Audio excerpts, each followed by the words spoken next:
I never thought the world could bend like that, until I stepped into room 217 of the old Oak Ridge High School apartment. It started with the clock on the wall. Midnight. But the second hand didn't move. I shook it. Nothing. The numbers began to blur, stretching across the wall like liquid, and for a terrifying moment I could see the classroom behind the wall, a place I had never entered. Desks, chairs, scattered papers, yet the room was empty. A whisper scratched my ears. Not words. A hiss, almost like air moving through teeth. I turned sharply. Nothing. My own heartbeat drummed louder than anything else. Then I noticed the mirror in the corner. I hadn't hung one. The glass reflected not me, but a pale figure crouched in the corner, face hidden by long, wet hair. I stepped back. The figure mirrored my movement exactly, except for one thing. It didn't blink. I stumbled into the hall. The floorboards groaned under my weight, but faintly behind me came another set of steps, slower, lighter, matching mine perfectly. I ran down the staircase thinking I could escape the apartment. The building shifted. Hallways stretched into impossible lengths. Classrooms that I passed before now had chalk-written messages that weren't there yesterday, spelling out things I never thought anyone could know. "We've been waiting for you. Do you remember her? Every secret will find you." My phone buzzed. A text. From me. "Don't look behind you." And I did. Nothing at first. Just the shadows stretching oddly in the flickering light. Then a hand, small, white, almost translucent, reached from the ceiling, curling toward me. It didn't touch the floor, but I could feel it brush my arm. My scream was swallowed by the building itself. The whispers grew louder, echoing across empty halls. Figures appeared in reflections, behind windows, even inside locked classrooms, moving but never stepping on the floor. And I realized, trembling, the building wasn't haunted by the past. It was alive. Every fear I ever had, every regret, every secret. I could feel it crawling along the walls, watching, learning, waiting for me to falter. I ran blindly, only to reach the auditorium. The stage lights turned on by themselves, revealing dozens of small footprints leading toward the curtain. I didn't want to look, but I had to. One by one, the shadows gathered, forming shapes that were almost human, but wrong, twisted, watching, breathing the air I thought was mine. Then the little girl appeared, not crawling from the shadows this time, but sitting calmly on a chair in the middle of the stage, staring directly at me. Her eyes weren't hollow now. They were mirrors. I could see myself in them. My own fear reflected back, magnified, distorted. A soft, cold voice whispered, "You can't leave until you remember." And for the first time, I realized the apartment, the school, and the shadows weren't just around me. They were inside me. The night after my first encounter, sleep was impossible. Every corner of my apartment felt wrong. Even the hum of the refrigerator sounded like whispers, soft, mocking, familiar. I couldn't shake the feeling that I was being observed, not from a distance, but from inside myself. I decided to return to the school after sunset. I told myself it was research preparing for my history class, but deep down I knew I had to confront whatever was haunting me.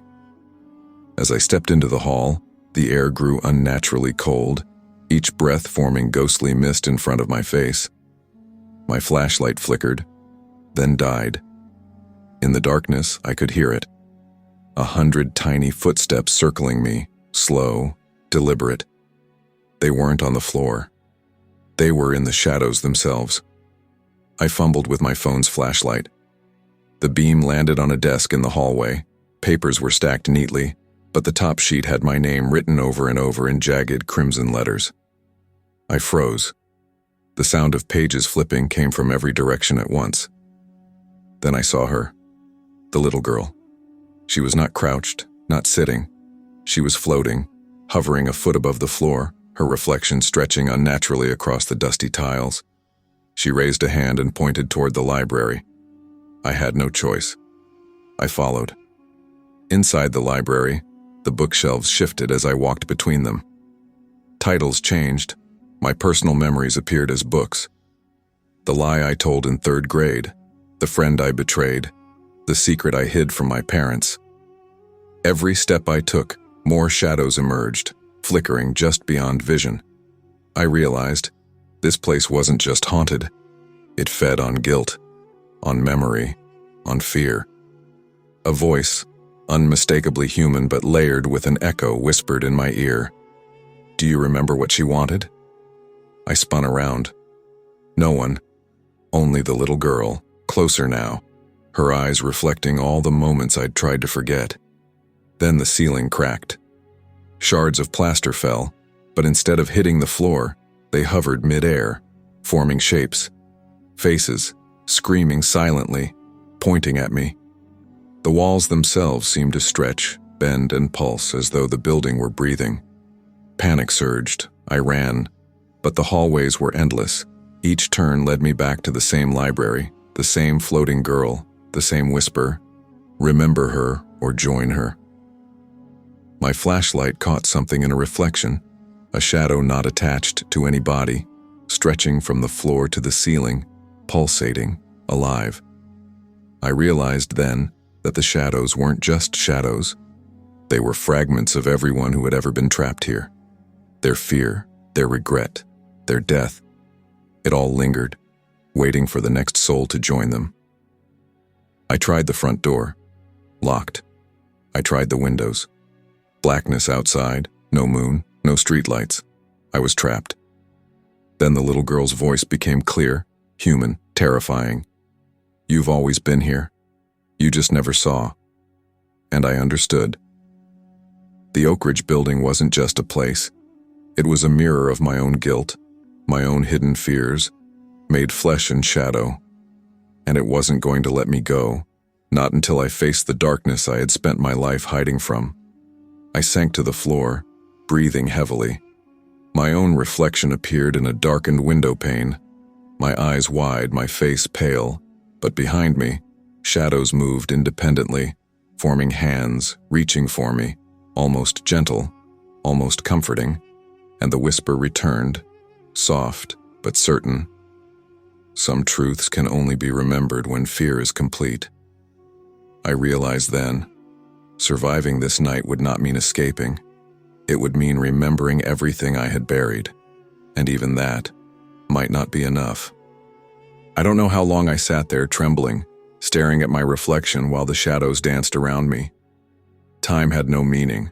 Minutes, hours, days. The building didn't care.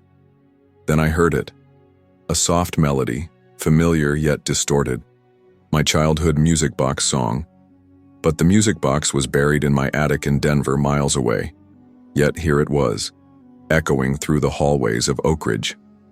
I forced myself to stand, following the sound. Each step I took, the shadows pulsed, as if the building itself were breathing in sync with my heartbeat. I reached a door I had never seen before. It wasn't locked. Inside, a single chair faced a small table, and on the table sat a tiny broken mirror. The girl floated above it, her eyes reflecting countless versions of me, young, old, happy, guilty, terrified. She whispered, "You must choose." I asked, trembling, "Choose what?" "Which reality you belong to, life or shadow?" The shadows surged, forming a wall around me. I realized they weren't just fragments of others. They were my own fears made tangible. Every regret, every secret, every act of cowardice I'd buried, they were alive, demanding attention. I reached for the mirror. As my fingers touched the glass, the reflection screamed. Not me. A version of me trapped in the shadows, trying to reach out, desperate. The girl smiled. "See? They never leave." I pulled back, heart pounding, sweat dripping. Every instinct screamed to flee. But fleeing was impossible. The building was endless. Every exit I tried led me back to this room. Then, in a flash of understanding, I saw it. The only way was to confront it. I began naming each fear, each regret, each hidden memory aloud. The shadows wavered, shrank, twisted.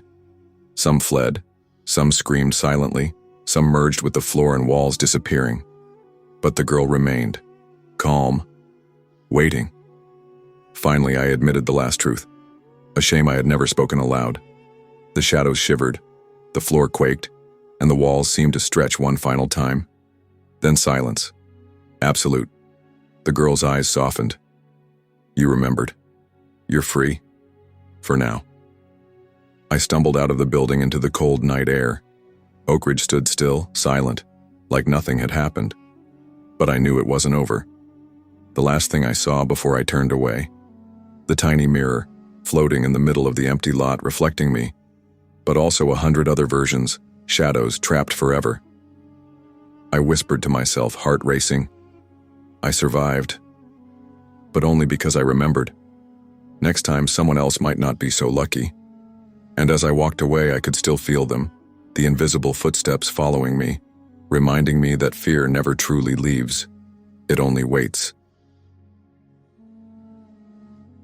Moving into the old Victorian apartment with Liam and Maya felt like the start of a classic college story.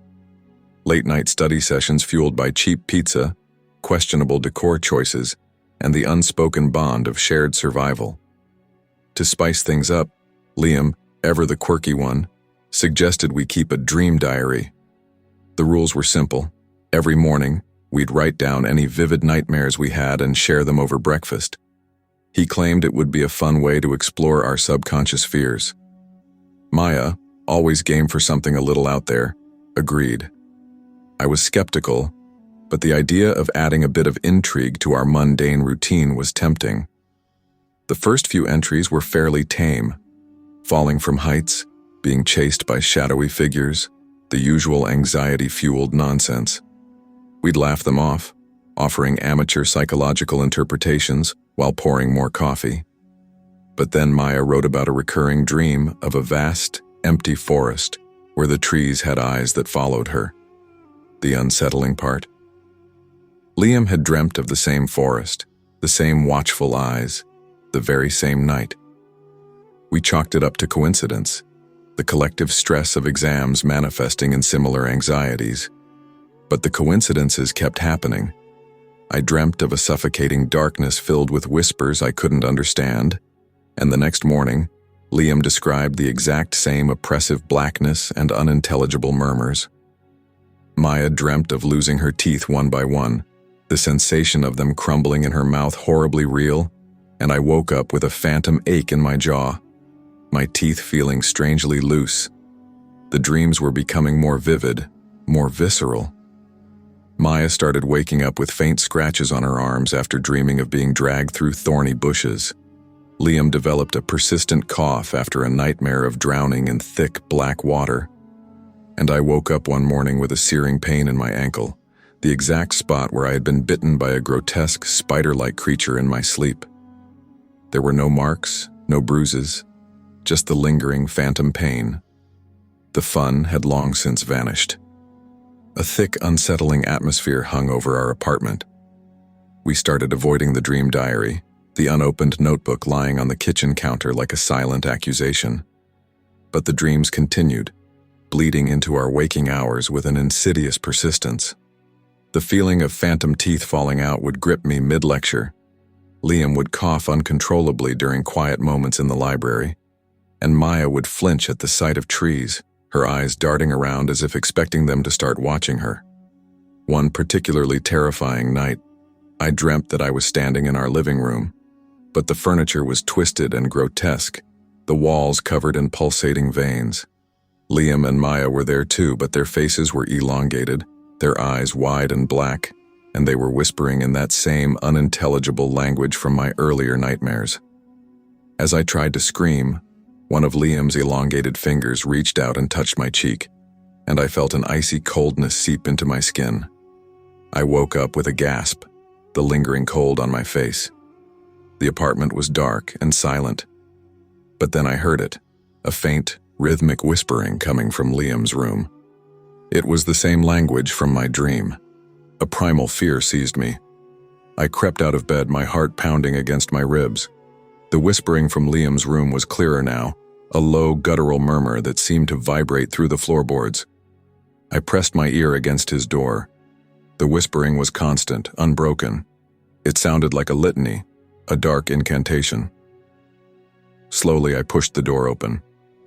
The room was bathed in the eerie glow of his laptop screen. Liam was asleep, his face pale and still.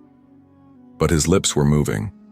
He was whispering, his breath catching in his throat with each guttural syllable. And the words, they echoed the unintelligible phrases from my nightmare. But now, they felt sickeningly familiar, like a language I was on the verge of understanding but desperately didn't want to. As I watched, a faint tremor ran through his body. His eyes fluttered open, but they weren't Liam's eyes. They were wide, black, and filled with an ancient, malevolent intelligence. A slow, knowing smile stretched across his lips. He looked directly at me, and in a voice that was both his and something else entirely, he whispered, "We've been waiting for you to wake up." Terror rooted me to the spot. I wanted to scream, to run, but my limbs felt heavy and unresponsive, mirroring the paralysis from my nightmares. Then, I heard a soft stirring from Maya's room. Her door creaked open, and she stood in the doorway, her silhouette framed by the dim light of the hallway. Her face was pale, her eyes wide and vacant, and a thin trail of blood trickled from the corner of her mouth. She wasn't walking. She was gliding, her movements jerky and unnatural, like a puppet on strings. She turned her head slowly, her gaze locking onto mine.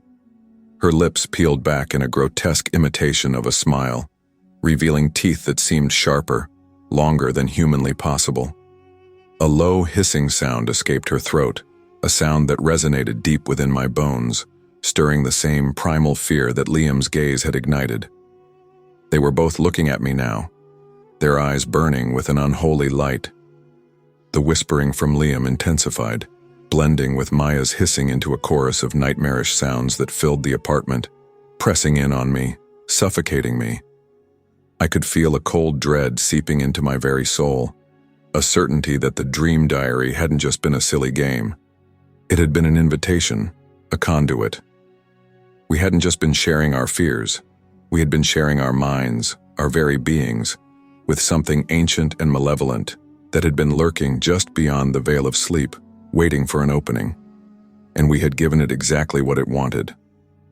Then, Liam spoke again, his voice now a chilling blend of his own and that other darker presence. "It's time for us all to share." A wave of freezing cold washed over me as Liam's and Maya's forms began to blur, their features melting and shifting like wax. Their bodies twisted, their limbs elongating, their very forms stretching and pulling into grotesque, non-human shapes. The air filled with the dry, acrid smell of ozone and something else, something old and rancid, like a wound that had festered for centuries. I watched, frozen in place, as Liam's skin stretched over his face, erasing his features. His mouth became a gaping, toothless maw. Maya's hair began to writhe, not as a separate entity, but as a part of her now, a tangle of black, living tendrils. They were no longer my friends. They were a single, shared nightmare, brought to life. And they were coming for me. The whispering chorus intensified, a symphony of 1,000 voices speaking in that impossible language, all of them coming from the single horrifying shape that was once Liam and Maya.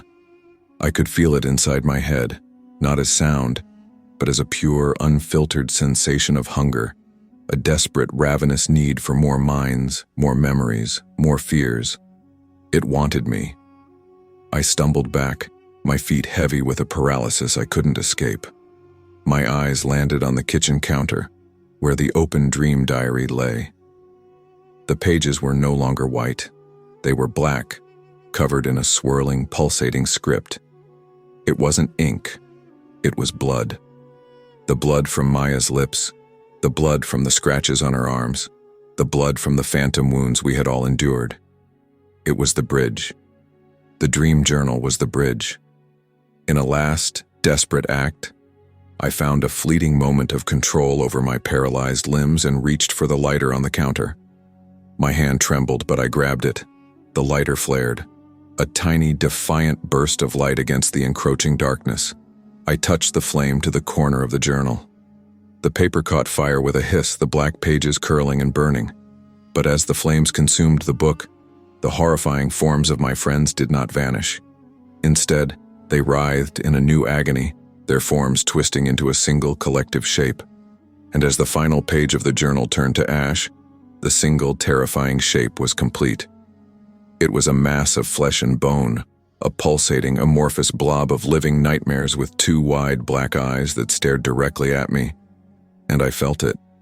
The cold, suffocating presence that was once a whisper, a phantom wound, now slammed into my mind like a physical blow. It was an invasion, a final, total takeover. My senses were overwhelmed. I felt the agonizing pain of the woman from Maya's dream, the hollow hunger of the monster from my own, and the crushing despair of all the other minds, all the other nightmares that had been consumed to make this thing. I tried to scream, to run, but my mind was no longer my own. My consciousness was not being destroyed. It was being absorbed, a single drop of water being added to a vast, horrifying ocean. My last conscious thought was of a single, terrible, silent word: share. And then there was only blackness, but not an empty blackness. A blackness filled with 1,000 other silent screams, 1,000 other broken minds, and a single unified consciousness. I was not trapped. I was home. And I was no longer alone. We were all here now. We were the wrong sharing. I still remember the smell the first night I walked into that apartment in Los Angeles. It wasn't the usual scent of old wood or mildew. No, it was thicker, metallic, as if rust and something far worse had seeped into the very walls. I tried to ignore it. After all, I was new here. A foreign student, barely 23, trying to make sense of life in a city that swallowed people whole. The rent was cheap, too cheap for an apartment in Koreatown, and that should have been my first warning. The first 2 nights were uneventful. I unpacked, studied, scrolled my phone, and tried to adjust to the constant city noise leaking through the windows. But on the 3rd night, I woke up to something strange. It was just past 2:47 a.m. The clock on my desk glowed red. At first, I thought the dripping sound I heard was from the bathroom faucet. Drip, drip, drip. But the sound wasn't coming from there. No, it was coming from the wall, right above my head. I turned on the lamp. That's when I saw it. A dark streak running slowly down the wallpaper. It looked like water at first, but the color was too deep, too heavy. It was red, thick, glinting under the yellow light. I froze. My body wanted to scream, but my throat locked. "It's a pipe," I whispered to myself, my voice trembling. "It's just rust, or old plumbing, that's all." I touched it. The liquid was warm, and in that instant, I swear, I heard something inside the wall, a low groan, muffled as if someone was pressing their face against the plaster and moaning through it. I stumbled back, nearly tripping over my chair. My heart hammered in my ears. I forced myself to laugh. Jet lag, I'm tired. I'm imagining things. But when I looked back, the streak of red had spread wider, dripping faster, forming a wet stain that looked disturbingly like the outline of a hand. 5 long fingers pressed from the inside. The smell filled the room again. That thick, metallic stench. Blood. I didn't sleep that night. By morning, the wall was dry as if nothing had happened. And yet, the faint handprint was still there.